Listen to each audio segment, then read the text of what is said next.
नमस्कार, आप देख रहे हैं एसपीडी न्यूज पर 28 नवंबर गुरुवार सुबह 6:15 बजे राजस्थान की बड़ी खबरें। भारतीय रेलवे अब सुरक्षा के क्षेत्र में ऐतिहासिक कदम उठाने जा रहा है। रेलवे हादसों को रोकने और यात्रियों को पूरी तरह सुरक्षित यात्रा का अनुभव देने के लिए रेल मंत्रालय ने अत्याधुनिक कवच 4.0 तकनीक लागू करने का काम तेज कर दिया है। रेल मंत्री अश्विनी वैष्णव ने ऐलान किया है कि आने वाले 6 सालों में देश भर के सभी रेलवे ट्रैक्स और लोकोमोटिव पर यह तकनीक पूरी तरह से इंस्टॉल कर दी जाएगी। रेल मंत्री ने बताया कि कवच 4.0 को लोकोमोटिव और रेल पटरियों पर प्राथमिकता के साथ इंस्टॉल किया जा रहा है। उन्होंने कहा, अगले 6 सालों में देश के पूरे रेल नेटवर्क में कवच तकनीक को लागू कर दिया जाएगा। इससे रेलवे जल्द ही जीरो ट्रेन एक्सीडेंट और जीरो ट्रेन डिरेलमेंट का कीर्तिमान स्थापित करेगा। बाड़मेर की शिव सीट से विधायक रविंद्र सिंह भाटी 3 दिनों से अपने विधानसभा क्षेत्र के ग्रिड सब स्टेशनों पर जन सुनवाई और निरीक्षण कर रहे हैं। उन्होंने काम में लापरवाही बरतने वाले डिस्कॉम कर्मचारियों को भ्रष्टाचार करने पर फटकार भी लगाई। बुधवार को भाटी दोपहर करीब 4 बजे डिस्कॉम के मुख्य अभियंता अशोक गोयल के ऑफिस पहुंचे। उन्होंने वहां अधिकारियों के सामने बिंदुवार समस्याओं को रखा। विधायक ने कहा, हालात यह है कि तय सीमा में भी ग्रामीण इलाके में लाइट नहीं मिल रही, इससे ग्रामीण बहुत पैनिक हैं। उन्होंने कहा, जो अधिकारी भ्रष्ट हैं उनके मैं फोन पे स्क्रीनशॉट दूंगा, किस किस ने किस किस से रुपए मंगवाए हैं, इसका एक एक बिंदु आपको बताऊंगा। इसके बाद आप मुझे लिखित में समाधान देंगे, अन्यथा मुझे रात्रि विश्राम आपके ऑफिस में ही करना पड़ेगा। राजस्थान विधानसभा में नेता प्रतिपक्ष टीकाराम जूली ने 49 शहरी निकायों में प्रशासक लगाने और पंचायतों में प्रशासक लगाने की तैयारियों को लेकर सरकार पर पलटवार किया है। जूली ने कहा कि राजस्थान की बीजेपी सरकार प्रशासक लगाकर शहरी निकायों और पंचायती राज संस्थाओं पर कब्जा करना चाहती है। सरकार 49 निकायों में प्रशासक लगा चुकी है और करीब 7,000 पंचायतों में प्रशासक लगाने की तैयारी कर चुकी है। सरकार का यह कदम असंवैधानिक और लोकतांत्रिक संस्थाओं को कमजोर करने वाला है। जूली ने कहा, प्रशासक लगाने के पीछे राज्य सरकार वन स्टेट वन इलेक्शन एजेंडे का बहाना बना रही है। बीजेपी सरकार अपनी हार के डर से निकायों और पंचायत के चुनाव नहीं करवाना चाहती। प्रदेश के अनेक नगर निकायों का कार्यकाल पूरा होने में अभी 1 साल और इससे ज्यादा का समय बाकी है। जयपुर एयरपोर्ट पर बुधवार दोपहर 2:23 पर इंडिगो एयरलाइंस की फ्लाइट की इमरजेंसी लैंडिंग हुई। प्लेन देहरादून से पुणे जा रहा था। इस दौरान एक पैसेंजर को पैनिक अटैक आ गया।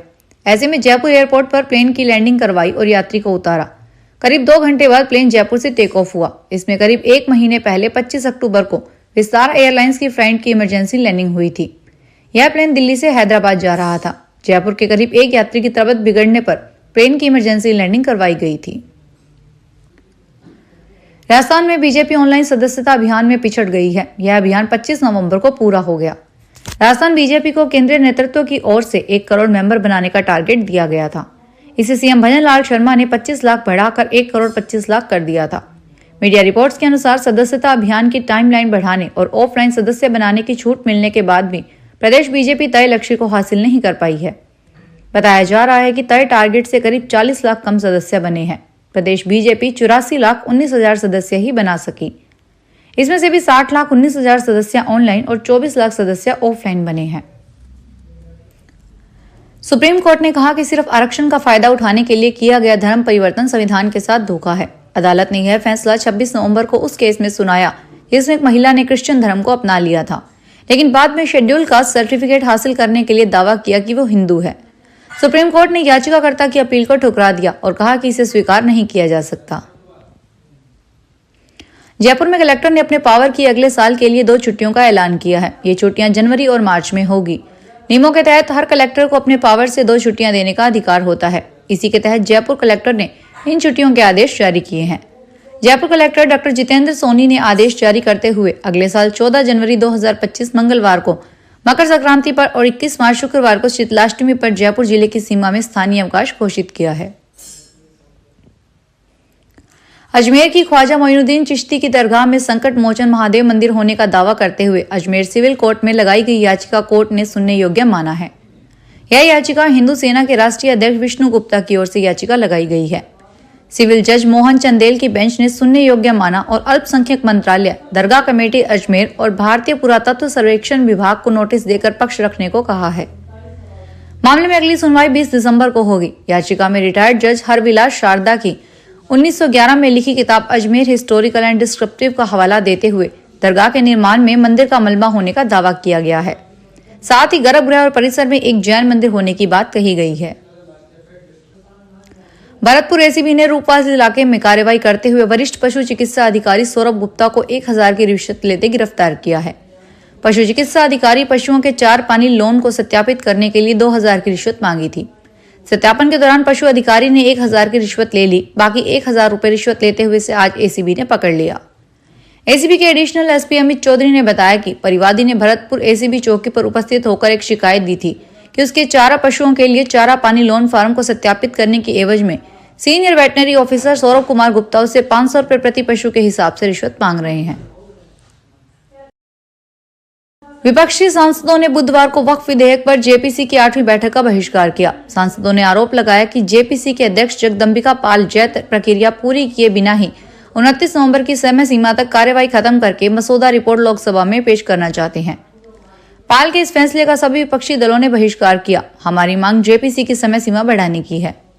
कांग्रेस सांसद गौरव गोगोई ने कहा, लोकसभा अध्यक्ष ओम बिरला ने संकेत दिया था कि समिति को विस्तार दिया जा रहा है, लेकिन ऐसा लग रहा है कोई बड़ा मंत्री जगदम्बिका पाल की कार्रवाई को डायरेक्ट कर रहा है।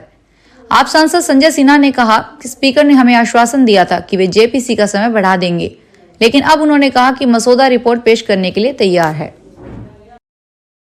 जयपुर में विश्व की सबसे बड़ी कॉलोनियों में शुमार मानसरोवर के न्यू सांगानोर रोड स्थित इंजीनियर्स कॉलोनी के नवनिर्मित शांतिनाथ दिगंबर जैन मंदिर में आज गुरुवार से 2 दिवसीय नवीन वेदी शिलान्यास कार्यक्रम का आयोजन प्रारंभ किया जाएगा। इस मंदिर का निर्माण गणिनी प्रमुख आर्यिका रत्न सुपार्श्वती माताजी और गणिनी आर्यिका रत्न गौरवमती की मंगल प्रेरणा और आशीर्वाद से किया जा रहा है।